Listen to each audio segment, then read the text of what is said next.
Grimm's Fairy Tales by Jacob Grimm and Wilhelm Grimm. The Elves and the Shoemaker. There was once a shoemaker who worked very hard and was very honest, but still he could not earn enough to live upon. And at last all he had in the world was gone, save just leather enough to make one pair of shoes. Then he cut his leather out, all ready to make up the next day, meaning to rise early in the morning to his work. His conscience was clear and his heart light amidst all his troubles. So he went peacefully to bed, left all his cares to heaven, and soon fell asleep. In the morning, after he had said his prayers, he sat himself down to his work, when, to his great wonder, there stood the shoes all ready made upon the table.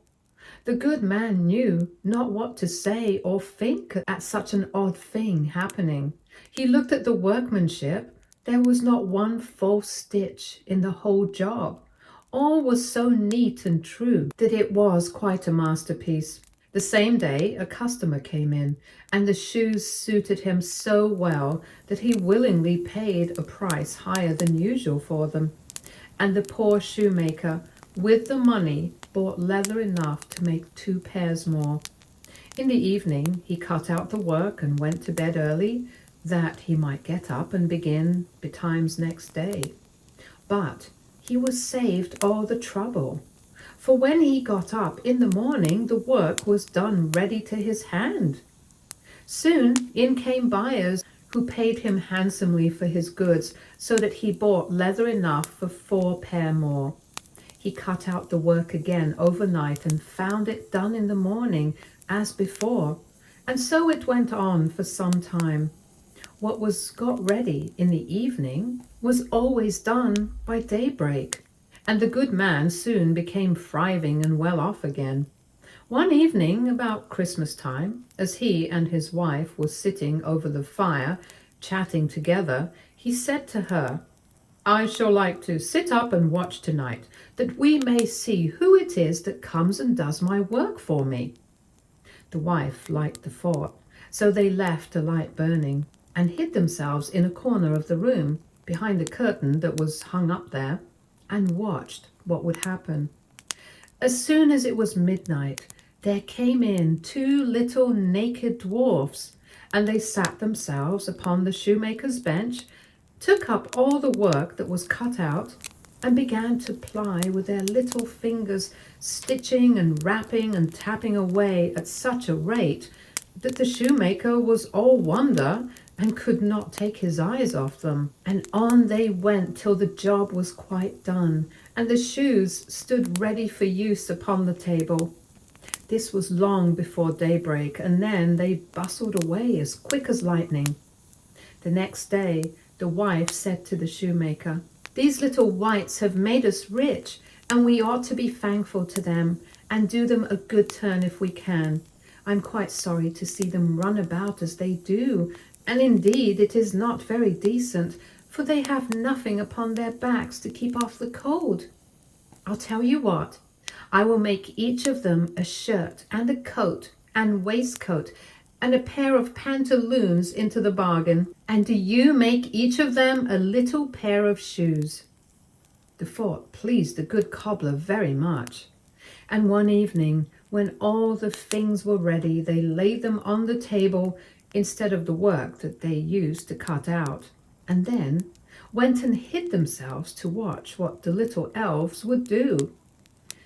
About midnight, in they came, dancing and skipping, hopping round the room, and then went to sit down to their work as usual. But when they saw the clothes lying for them, they laughed and chuckled and seemed mightily delighted.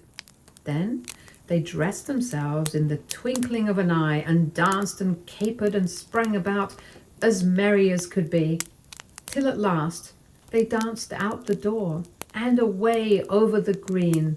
The good couple saw them no more, but everything went well with them from that time forward, as long as they lived. Briar Rose. A king and queen once upon a time reigned in a country a great way off, where there were in those days fairies.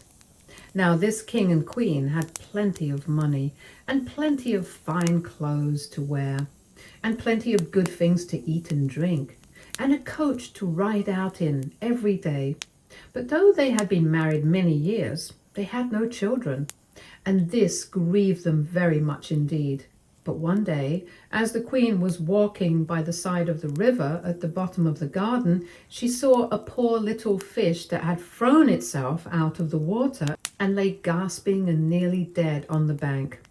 Then the queen took pity on the little fish and threw it back again into the river.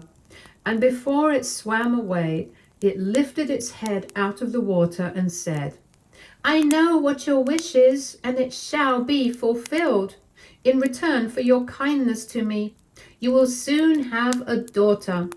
What the little fish had foretold soon came to pass, and the queen had a little girl, so very beautiful that the king could not cease looking on it for joy, and said he would hold a great feast and make merry, and show the child to all the land. So he asked his kinsmen and nobles and friends and the neighbors, but the queen said, "I will have the fairies also, that they might be kind and good to our little daughter." Now there were 13 fairies in the kingdom, but as the king and queen had only 12 golden dishes for them to eat out of, they were forced to leave one of the fairies without asking her.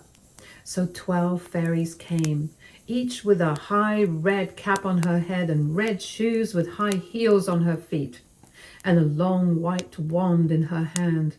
And after the feast was over, they gathered round in a ring and gave all their best gifts to the little princess. One gave her goodness, another beauty, another riches, and so on till she had all that was good in the world. Just as 11 of them had done blessing her, a great noise was heard in the courtyard, and word was brought that the 13th fairy was come, with a black cap on her head and black shoes on her feet and a broomstick in her hand. And presently up she came into the dining hall. Now, as she had not been asked to the feast, she was very angry and scolded the king and queen very much and set to work to take her revenge. So she cried out, "The king's daughter shall, in her 15th year, be wounded by a spindle and fall down dead." Then the 12th of the friendly fairies, who had not yet given her gift, came forward and said that the evil wish must be fulfilled, but that she could soften its mischief. So her gift was that the king's daughter, when the spindle wounded her, should not really die, but should only fall asleep for 100 years. However, the king hoped still to save his dear child altogether from the threatened evil, so he ordered that all the spindles in the kingdom should be bought up and burnt. But all the gifts of the first 11 fairies were in the meantime fulfilled, for the princess was so beautiful and well behaved and good and wise that everyone who knew her loved her. It happened that, on the very day she was 15 years old, the king and queen were not at home, and she was left alone in the palace. So she roved about by herself, and looked at all the rooms and chambers till at last she came to an old tower, to which there was a narrow staircase ending with a little door. In the door there was a golden key, and when she turned it, the door sprang open, and there sat an old lady spinning away very busily. "Why, how now, good mother?" said the princess. "What are you doing there?" "Spinning," said the old lady, and nodded her head, humming a tune, while buzz went the wheel. "How prettily that little thing turns round," said the princess, and took the spindle and began to try and spin. But scarcely had she touched it before the fairy's prophecy was fulfilled. The spindle wounded her, and she fell down lifeless on the ground. However, she was not dead, but had only fallen into a deep sleep, and the king and the queen who had just come home, and all their court fell asleep too. And the horses slept in the stables, and the dogs in the court, the pigeons on the housetop, and the very flies slept upon the walls. Even the fire on the hearth left off blazing and went to sleep. The jack stopped, and the spit that was turning about with the goose upon it for the king's dinner stood still, and the cook, who was at that moment pulling the kitchen boy by the hair to give him a box on the ear for something he had done amiss, let him go, and both fell asleep. The butler, who was slyly tasting the ale, fell asleep with the jug at his lips, and thus everything stood still and slept soundly. A large hedge of thorns soon grew round the palace, and every year it became higher and thicker, till at last the old palace was surrounded and hidden, so that not even the roof or the chimneys could be seen. But there went a report through all the land of the beautiful sleeping Briar Rose, for so the king's daughter was called. So that from time to time several kings' sons came and tried to break through the thicket into the palace. This, however, none of them could ever do, for the thorns and bushes laid hold of them, as it were, with hands, and there they stuck fast and died wretchedly. After many, many years, there came a king's son into that land, and an old man told him the story of the thicket of thorns, and how a beautiful palace stood behind it, and how a wonderful princess called Briar Rose lay in it, asleep with all her court. He told, too, how he had heard from his grandfather that many, many princes had come and had tried to break through the thicket, but that they had all stuck fast in it and died. Then the young prince said, "All this shall not frighten me. I will go and see this Briar Rose." The old man tried to hinder him, but he was bent upon going. Now that very day 100 years were ended, and as the prince came to the thicket, he saw nothing but beautiful flowering shrubs, through which he went with ease, and they shut in after him as thick as ever. Then he came at last to the palace, and there, in the court, lay the dogs asleep, and the horses were standing in the stables, and on the roof sat the pigeons fast asleep, with their heads under their wings. And when he came into the palace, the flies were sleeping on the walls, the spit was standing still, the butler had the jug of ale at his lips, going to drink a draught. The maid sat with a fowl in her lap, ready to be plucked, and the cook in the kitchen was still holding up her hand, as if she was going to beat the boy. Then he went on still further, and all was so still that he could hear every breath he drew, till at last he came to the old tower and opened the door of the little room in which Briar Rose was. And there she lay, fast asleep on a couch by the window. She looked so beautiful that he could not take his eyes off her, so he stooped down and gave her a kiss. But the moment he kissed her, she opened her eyes and awoke, and smiled upon him, and they went out together, and soon the king and queen also awoke, and all the court, and gazed on each other with great wonder, and the horses shook themselves, and the dogs jumped up and barked. The pigeons took their heads from under their wings and looked about and flew into the fields. The flies on the walls buzzed again. The fire in the kitchen blazed up. Round went the jack, and round went the spit, with the goose for the king's dinner upon it. The butler finished his draught of ale. The maid went on plucking the fowl, and the cook gave the boy the box on his ear. And then the prince and Briar Rose were married, and the wedding feast was given, and they lived happily together all their lives long. The Valiant Little Tailor. One summer's morning, a little tailor was sitting on his table by the window. He was in good spirits and sewed with all his might. Then came a peasant woman down the street, crying, "Good jams cheap! Good jams cheap!" This rang pleasantly in the tailor's ears. He stretched his delicate head out of the window and called, "Come up here, dear woman. Here you will get rid of your goods." The woman came up the 3 steps to the tailor with her heavy basket, and he made her unpack all the pots for him.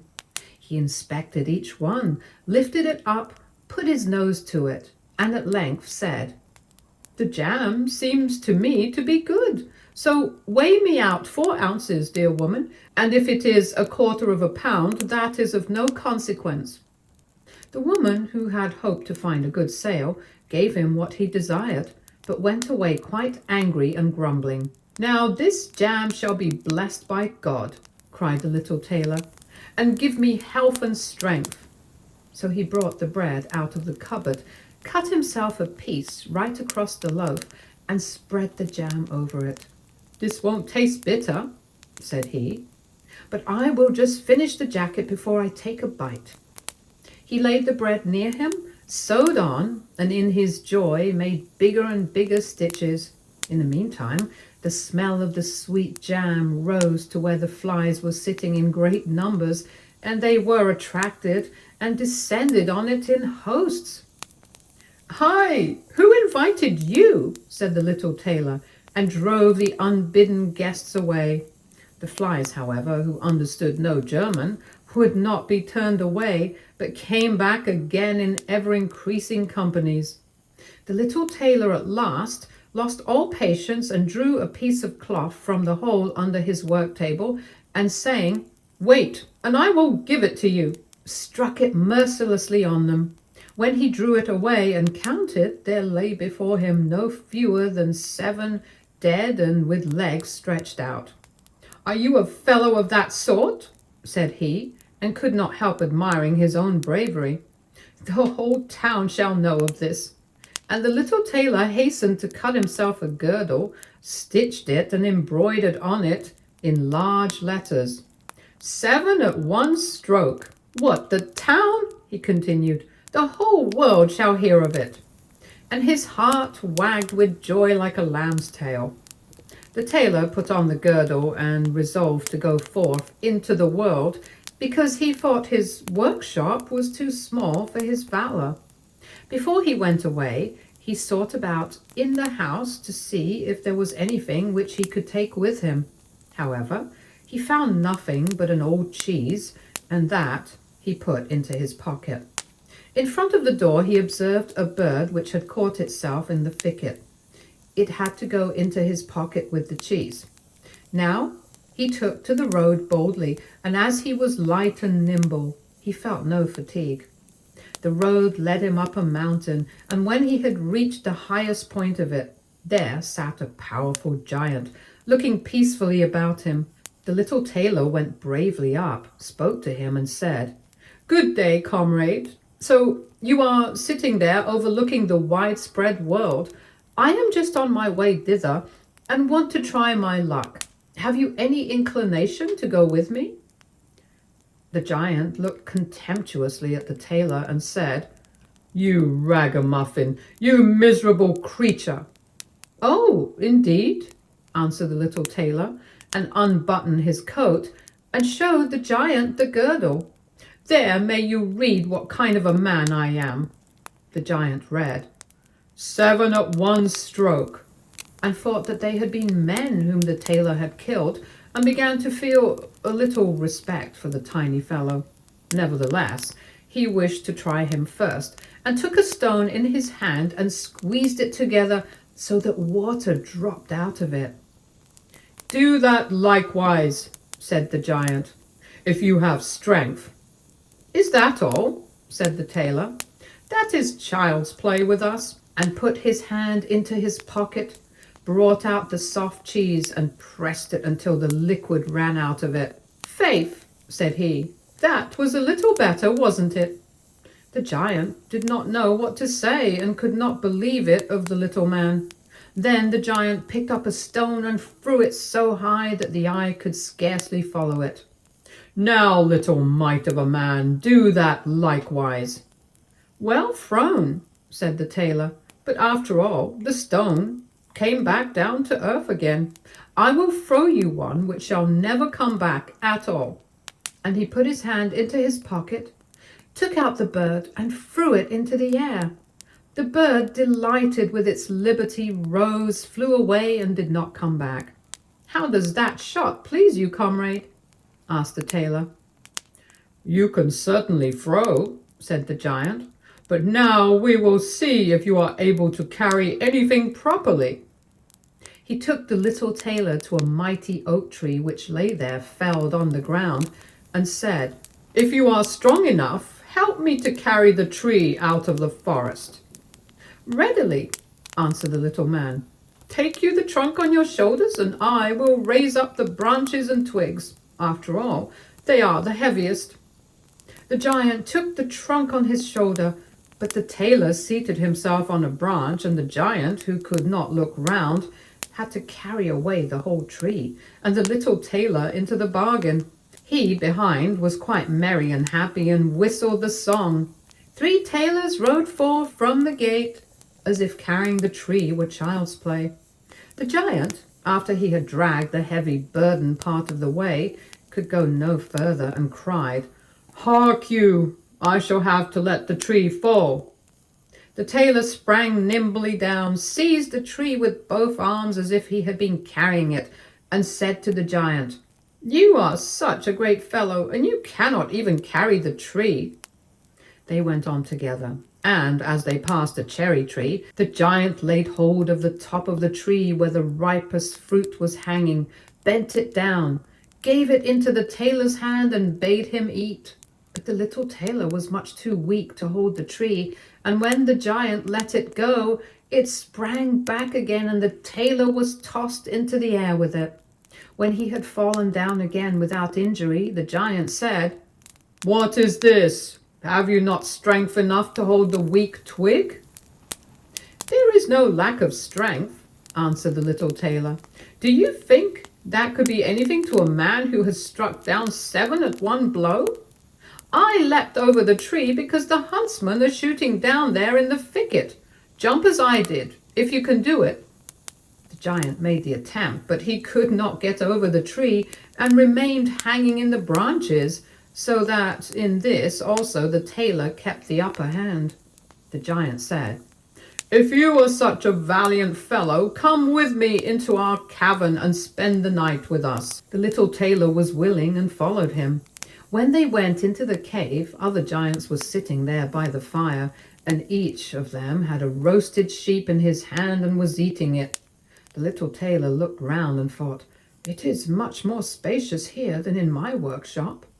The giant showed him a bed, and said he was to lie down in it and sleep. The bed, however, was too big for the little tailor. He did not lie down in it, but crept into a corner. When it was midnight, and the giant thought that the little tailor was lying in a sound sleep, he got up, took a great iron bar, cut through the bed with one blow, and thought he had finished off the grasshopper for good. With the earliest dawn, the giants went into the forest, and had quite forgotten the little tailor, when all at once he walked up to them quite merrily and boldly. The giants were terrified. They were afraid that he would strike them all dead, and ran away in a great hurry.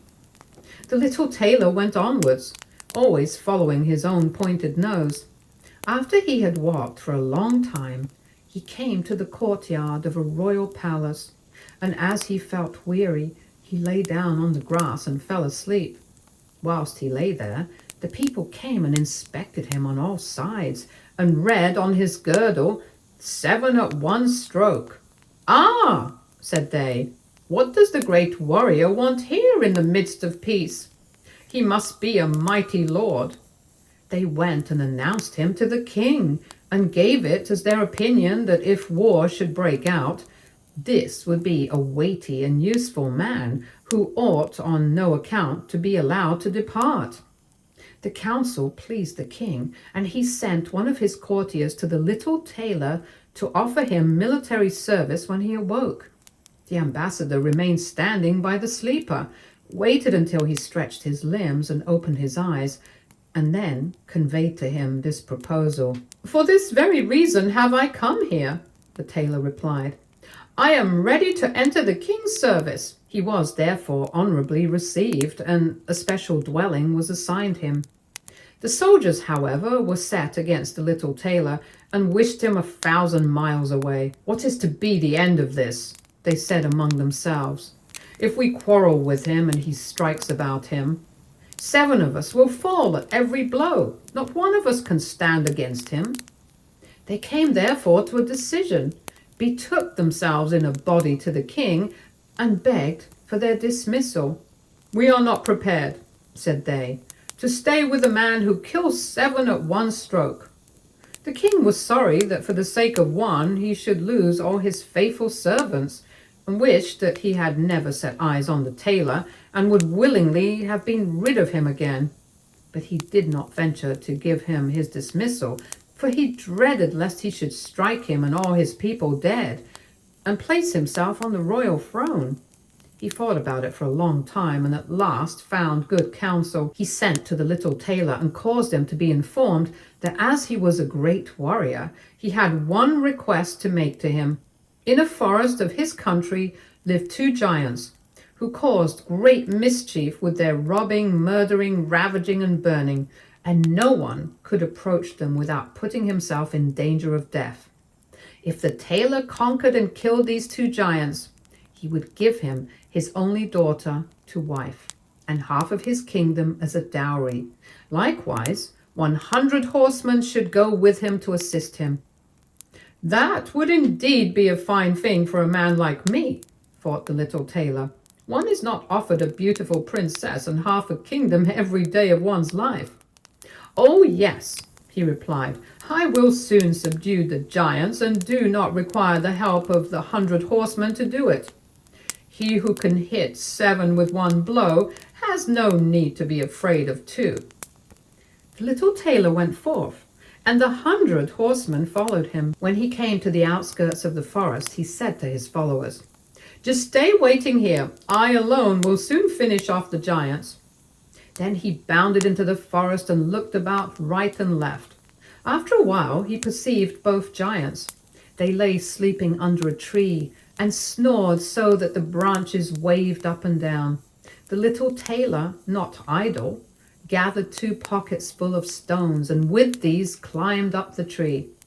When he was halfway up, he slipped down by a branch until he sat just above the sleepers, and then let one stone after another fall on the breast of one of the giants. For a long time the giant felt nothing, but at last he awoke, pushed his comrade, and said, "Why are you knocking me?" "You must be dreaming," said the other. "I am not knocking you." They laid themselves down to sleep again, and then the tailor threw a stone down on the second. "What is the meaning of this?" cried the other. "Why are you pelting me?" "I'm not pelting you," answered the first, growling. They disputed about it for a time, but as they were weary, they let the matter rest, and their eyes closed once more. The little tailor began his game again, picked out the biggest stone, and threw it with all his might on the breast of the first giant. "That is too bad," cried he, and sprang up like a madman and pushed his companion against the tree until it shook. The other paid him back in the same coin, and they got into such a rage that they tore up trees and belabored each other so long that at last they both fell down dead on the ground at the same time. Then the little tailor leapt down. "It is a lucky thing," said he, "that they did not tear up the tree on which I was sitting, or I should have had to sprint onto another like a squirrel, but we tailors are nimble." He drew out his sword and gave each of them a couple of thrusts in the breast, and then went out to the horsemen and said, "The work is done. I have finished both of them off, but it was hard work. They tore up trees in their sore need and defended themselves with them, but all that is to no purpose when a man like myself comes, who can kill 7 at one blow." "But are you not wounded?" asked the horseman. "You need not concern yourself about that," answered the tailor. "They have not bent one hair of mine." The horseman would not believe him and rode into the forest. There they found the giants swimming in their blood, and all round about lay the torn-up trees. The little tailor demanded of the king the promised reward. He, however, repented of his promise, and again bethought himself how he could get rid of the hero. "Before you receive my daughter and half of my kingdom," said he to him, "you must perform one more heroic deed. In the forest roams a unicorn which does great harm, and you must catch it first." "I fear one unicorn still less than 2 giants. 7 at one blow is my kind of affair."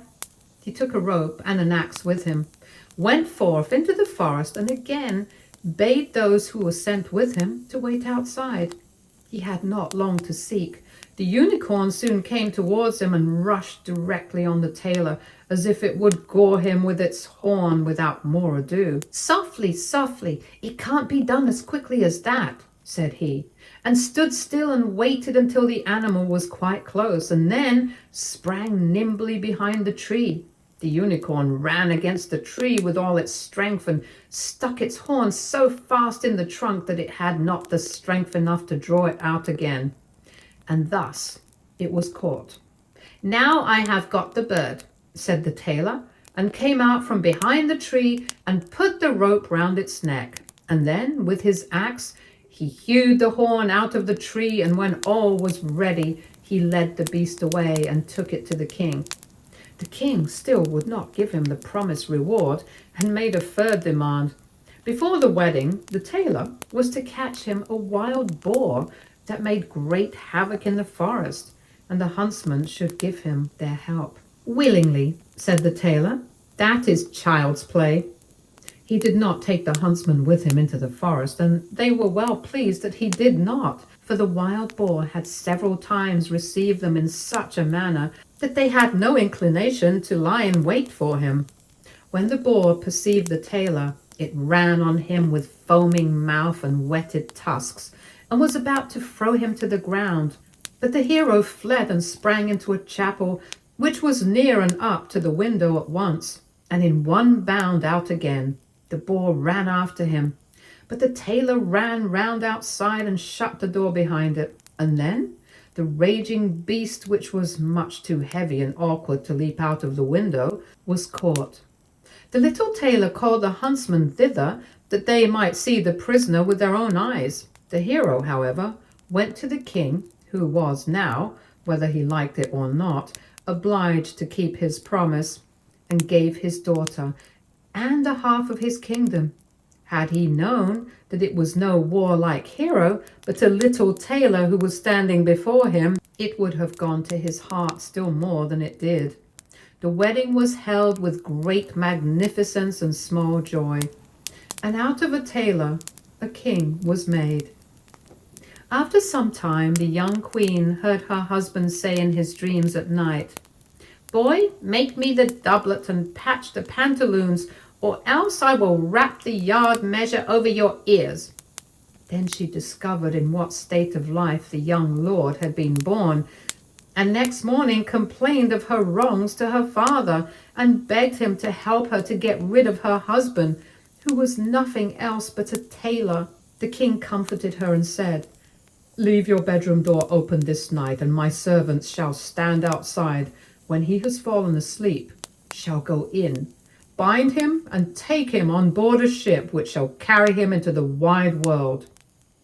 The woman was satisfied with this, but the king's armor-bearer, who had heard all, was friendly with the young lord, and informed him of the whole plot. "I'll put a screw into that business," said the little tailor. At night he went to bed with his wife at the usual time, and when she thought that he had fallen asleep, she got up, opened the door, and then lay down again. The little tailor, who was only pretending to be asleep, began to cry out in a clear voice, "Boy, make me the doublet and patch me the pantaloons, or I will wrap the yard measure over your ears. I smote 7 at one blow. I killed 2 giants. I brought away 1 unicorn and caught a wild boar. And am I to fear those who are standing outside the room?" When these men heard the tailor speaking thus, They were overcome by a great dread and ran as if the wild huntsmen were behind them, and none of them would venture anything further against him. So the little tailor was, and remained, a king to the end of his life. Tom Thumb. A poor woodman sat in his cottage one night, smoking his pipe by the fireside, while his wife sat by his side spinning. "How lonely it is, wife," said he, as he puffed out a long curl of smoke, "for you and me to sit here by ourselves, without any children to play about and amuse us, while other people seem so happy and merry with their children." "What you say is very true," said the wife, sighing, and turning round her wheel. "How happy should I be if I had but one child, if it were ever so small, nay, if it were no bigger than my thumb. I should be very happy and love it dearly." Now, odd as you may think it, it came to pass that this good woman's wish was fulfilled, just in the very way she had wished it. For, not long afterwards, she had a little boy who was quite healthy and strong, but was not much bigger than my thumb. So they said, "Well, we cannot say we have not got what we wished for, and little as he is, we will love him dearly." And they called him Thomas Thumb. They gave him plenty of food, yet for all they could do, he never grew bigger, but kept just the same size as he had been when he was born. Still, his eyes were sharp and sparkling, and he soon showed himself to be a clever little fellow, who always knew well what he was about. One day, as the woodman was getting ready to go into the wood to cut fuel, he said, "I wish I had someone to bring the cart after me, for I want to make haste." "Oh, father," cried Tom, "I will take care of that. The cart shall be in the wood by the time you want it." Then the woodman laughed and said, "How can that be? You cannot reach up to the horse's bridle." "Never mind that, father," said Tom. "If my mother will only harness the horse, I will get into his ear and tell him which way to go." "Well," said the father, "we will try for once." When the time came, the mother harnessed the horse to the cart and put Tom into his ear, and as he sat there, the little man told the beast how to go, crying out, "Go on," and "Stop," as he wanted. And thus the horse went on just as well as if the woodman had driven it himself into the wood. It happened that as the horse was going a little too fast, and Tom was calling out, "Gently, gently," two strangers came up. "What an odd thing that is," said one. "There is a cart going along, and I hear a carter talking to the horse, but yet I can see no one." "That is queer indeed," said the other. "Let us follow the cart and see where it goes." So they went on into the wood, till at last they came to the place where the woodman was. Then Tom Thumb, seeing his father, cried out, "See, father, here I am with the cart, all right and safe. Now take me down." So his father took hold of the horse with one hand, and with the other took his son out of the horse's ear, and put him down upon a straw, where he sat as merry as you please. The two strangers were all this time looking on, and did not know what to say for wonder. At last one took the other aside and said, "That little urchin will make our fortune if we can get him, and carry him about from town to town as a show. We must buy him." So they went up to the woodman and asked him what he would take for the little man. "He will be better off," they said, "with us than with you." "I won't sell him at all," said the father. "My own flesh and blood is dearer to me than all the silver and gold in the world." But Tom, hearing of the bargain they wanted to make, crept up his father's coat to his shoulder and whispered in his ear, "Take the money, father, and let them have me. I'll soon come back to you." So the woodman at last said he would sell Tom to the strangers for a large piece of gold, and they paid the price. "Where would you like to sit?" said one of them. "Oh, put me on the rim of your hat. That will be a nice gallery for me. I can walk about there and see the country as we go along." So they did as he wished, and when Tom had taken leave of his father, they took him away with them. They journeyed on till it began to be dusky, and then the little man said, "Let me get you down, I'm tired." So the man took off his hat and put him down on a clod of earth in a ploughed field by the side of the road. But Tom ran about amongst the furrows and at last slipped into an old mouse hole.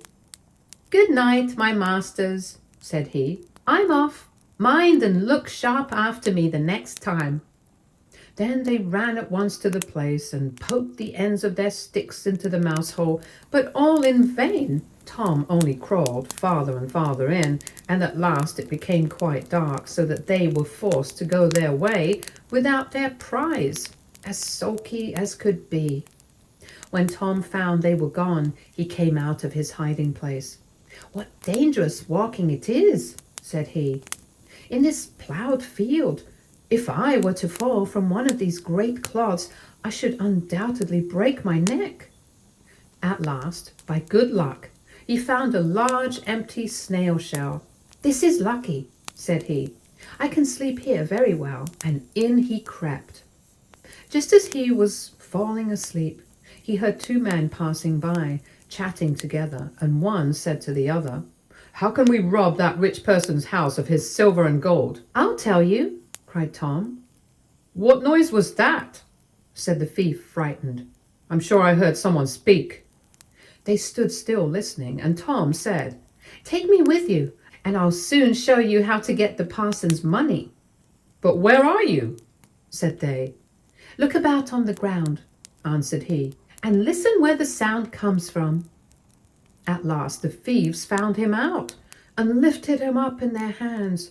"You little urchin," they said, "what can you do for us?" "Why, I can get between the iron window bars of the parson's house and throw you out whatever you want." "That's a good thought," said the thieves. "Come along, we shall see what you can do." When they came to the parson's house, Tom slipped through the window bars into the room and then called out as loud as he could bawl, "Will you have all that is here?" At this the thieves were frightened and said, "Softly, softly, speak low, that you may not awaken anybody." But Tom seemed as if he did not understand them and bawled out again, "How much will you have? Shall I throw it all out?" Now the cook lay in the next room, and hearing a noise, she raised herself up in her bed and listened. Meantime the thieves were frightened and ran off a little way. But at last they plucked up their hearts and said, "The little urchin is only trying to make fools of us." So they came back and whispered softly to him, saying, "Now let us have no more of your roguish jokes, but throw us out some of the money." Then Tom called out as loud as he could, "Very well, hold your hands, here it comes." The cook heard this quite plain, so she sprang out of bed and ran to open the door.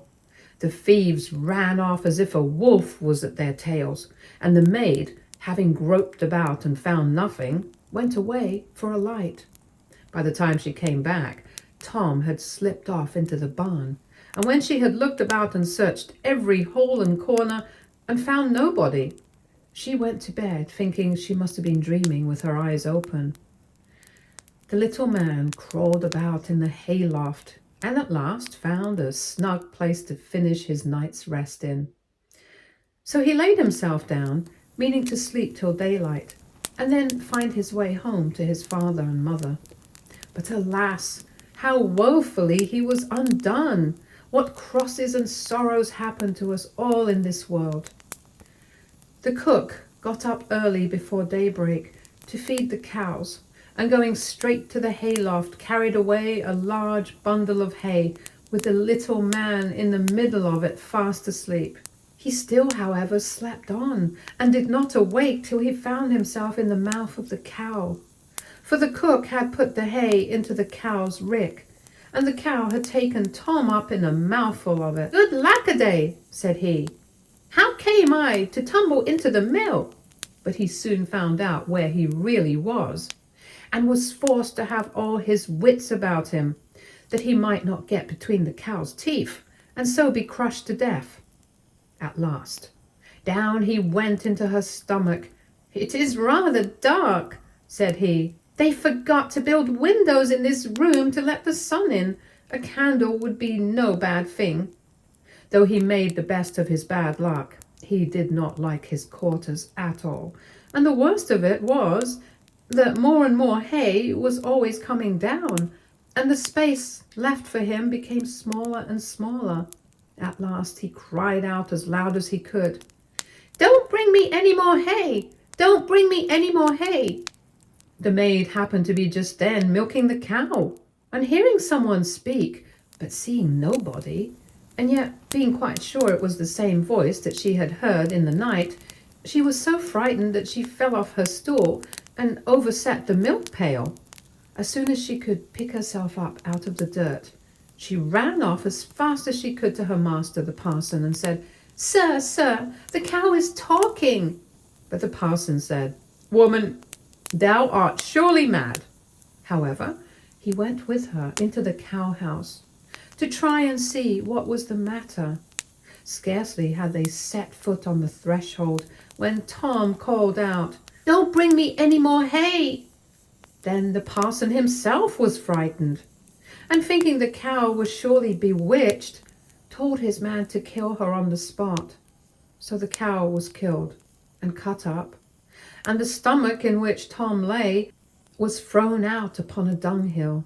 Tom soon set himself to work to get out, which was not a very easy task, but at last, just as he had made room to get his head out, fresh ill luck befell him. A hungry wolf sprang out and swallowed up the whole stomach with Tom in it at one gulp and ran away. Tom, however, was still not disheartened, and thinking the wolf would not dislike having some chat with him as he was going along, he called out, "My good friend, I can show you a famous treat." "Where's that?" said the wolf. "In such and such a house," said Tom, describing his own father's house. "You can crawl through the drain into the kitchen and then into the pantry, and there you will find cakes, ham, beef, cold chicken, roast pig, apple dumplings, and everything that your heart can wish." The wolf did not want to be asked twice, so that very night he went to the house and crawled through the drain into the kitchen and then into the pantry, and ate and drank there to his heart's content. As soon as he had had enough, he wanted to get away, but he had eaten so much that he could not go out by the same way he came in. This was just what Tom had reckoned upon, and now he began to set up a great shout, making all the noise he could. "Will you be easy?" said the wolf. "You'll awaken everybody in the house if you make such a clatter." "What's that to me?" said the little man. "You have had your frolic. Now I've a mind to be merry myself." And he began singing and shouting as loud as he could. The woodman and his wife, being awakened by the noise, peeped through a crack in the door. But when they saw a wolf was there, you may well suppose that they were sadly frightened, and the woodman ran for his axe and gave his wife a scythe. "Do you stay behind," said the woodman, "and when I have knocked him on the head, you must rip him up with the scythe." Tom heard all this and cried out, "Father, father, I am here. The wolf has swallowed me." And his father said, "Heaven be praised. We have found our dear child again." And he told his wife not to use the scythe for fear she should hurt him. Then he aimed a great blow and struck the wolf on the head and killed him on the spot. And when he was dead, they cut open his body and set Tommy free. "Ah," said the father, "what fears we have had for you." "Yes, father," answered he. "I have travelled all over the world, I think, in one way or other, since we parted. And now I am very glad to come home and get fresh air again." "Why, where have you been?" said his father. "I have been in a mouse hole and in a snail shell, and down a cow's throat, and in the wolf's belly, and yet here I am again, safe and sound." "Well," said they, "you are come back, and we will not sell you again for all the riches in the world." Then they hugged and kissed their dear little son, and gave him plenty to eat and drink, for he was very hungry. And then they fetched new clothes for him, for his old ones had been quite spoiled on his journey. So Master Farm stayed at home with his father and mother in peace. For though he had been so great a traveller, and had done and seen so many fine things, and was fond enough of telling the whole story, he always agreed that, after all, there's no place like home.